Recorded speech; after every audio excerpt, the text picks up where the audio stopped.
Chào mừng. I forgot. Welcome to my channel. My name is Kayet, and I present to you a series of mine called the Serpent Analysis.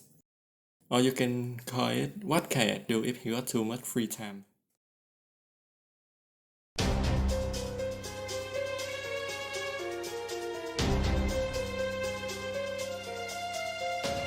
The servant on today's spotlight will be Fairy Knight LANCELOT, aka Melusine, one of the 3 Fairy Knights of Morgan in lostbelts 6. She is an extremely strong servant, both in farming and boss fight if got the right support. The only thing she cannot do is solo in a boss fight, but that would make her like the strongest servant, when she can do all the things the game offers to you.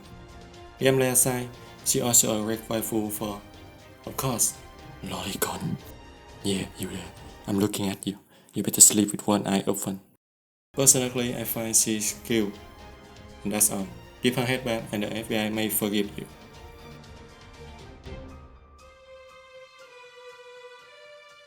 Melusine is a limited 5-star LANCELOT servant with a single target, NP. The name is Innocent Arendai, Innocent Light of the Lake, not know of existing, which deal 900% to 1500% damage based on NP level. Inflict damage loss on her enemy by 1000 for 5 turns.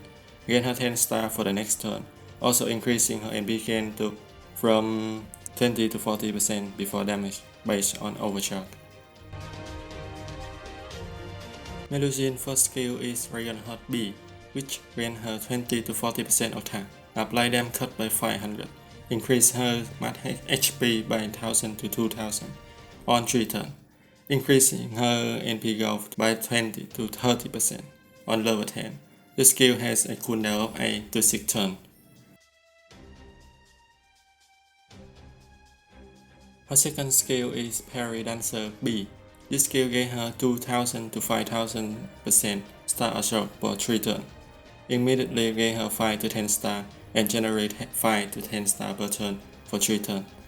This skill is like a combination of LANCELOT's second and third skill.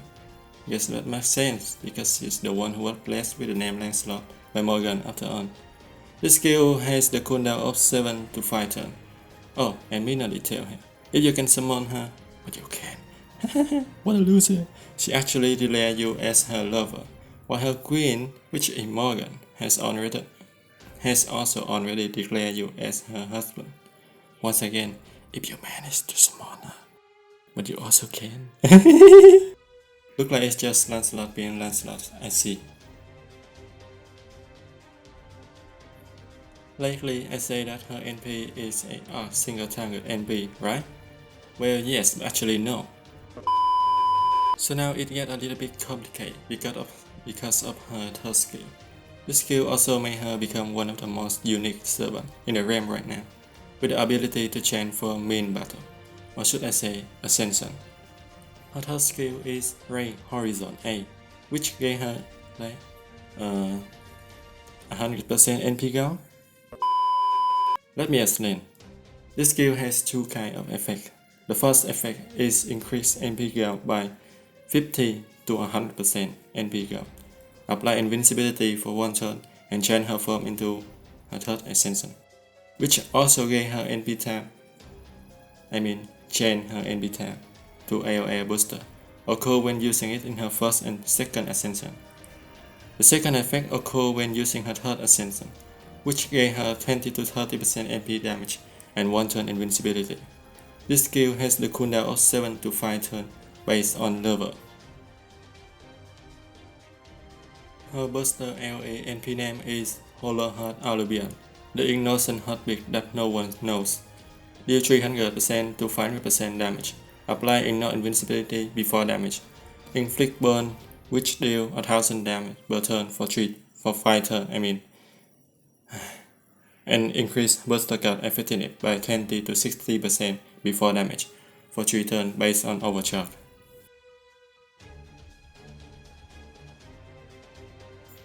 If you can upgrade her skill to 10-10-10 right away, then that's nice. But if you're broke on material, like me, what a life, then I recommend upgrading her skill to at least level 9 to get a 90% NP charge and unlock her third Her second append skill to get opponent 10%. Following up with her first skill then the second.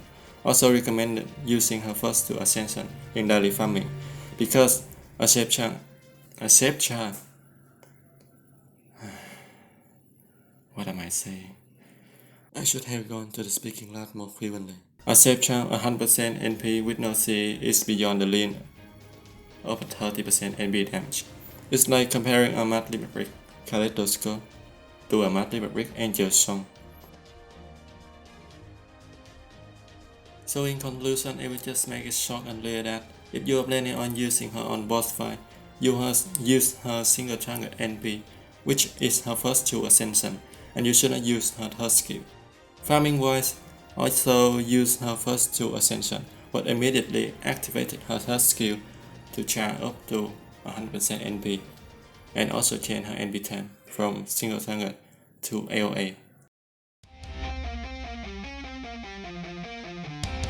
She has two class skills, or should I say her passive. The first one is Magic Resistance B, which increases her debuff resist by 17.5%. The second is Territory Creation B+, increasing her archer effectiveness by 9%.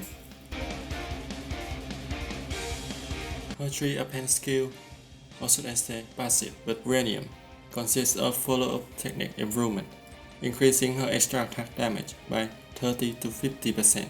Mana transfer. Mana loading. Change her NP by 10% to 20% at the beginning of battle. I recommend unlock this skill if you're not planning on 120 her. Looks like I'm safe from the epic. Anti-Lancer gave her 20 to 30% special attack against Lancer enemy. Because she's a Lancer, she got 90 star shot and 12% star generation. Her base NP chain is 0.65% per hit.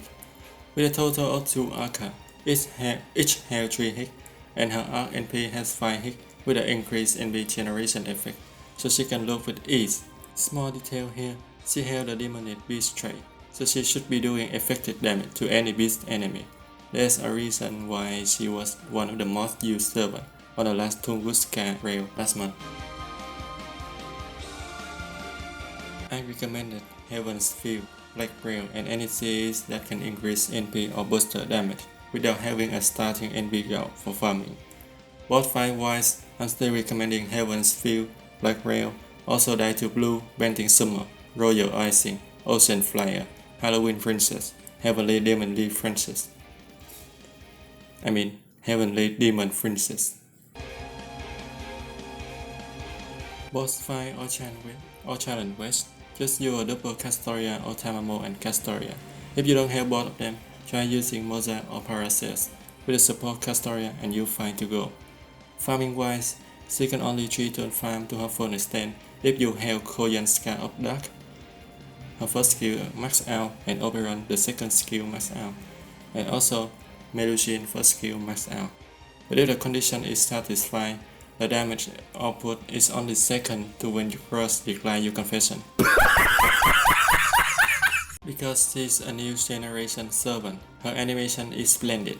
First two ascensions include a lot of punching. That also makes her a big plus in my perspective. Free to play, by the way.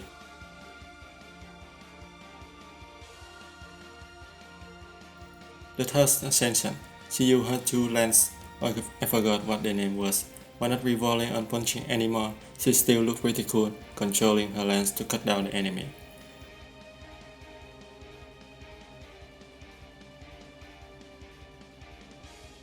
And also, the extra attack seems to be space bending, which caused my device to crash every time she used it. Poor me. Dear, like and subscribe if you feel compassion toward me.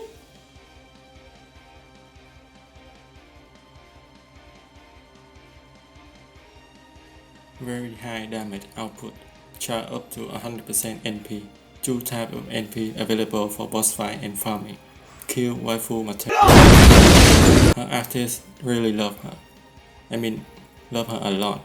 He wrote a bunch of her stuff on Twitter. Make sure to follow her if you are a Melusine lover. This guy here, officer. Need top time support to threaten farming. Need top time support to make use of her damage in challenge ways. Lack damage but on archive. Lack quick damage. Need a lot of Dragon Fangs and Veil of Exoneration. I mean a lot, and you can only get them from the specific and later event though. I have a hard time farming for those things.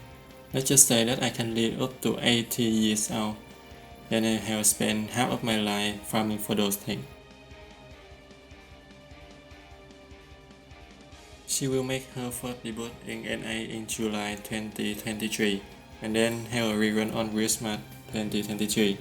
You guys better be prepared to get her. So that's what it is, guys. Leave a like if you enjoyed this video. It will help me a lot and make me motivate. Motivate? I am the storm that is approaching.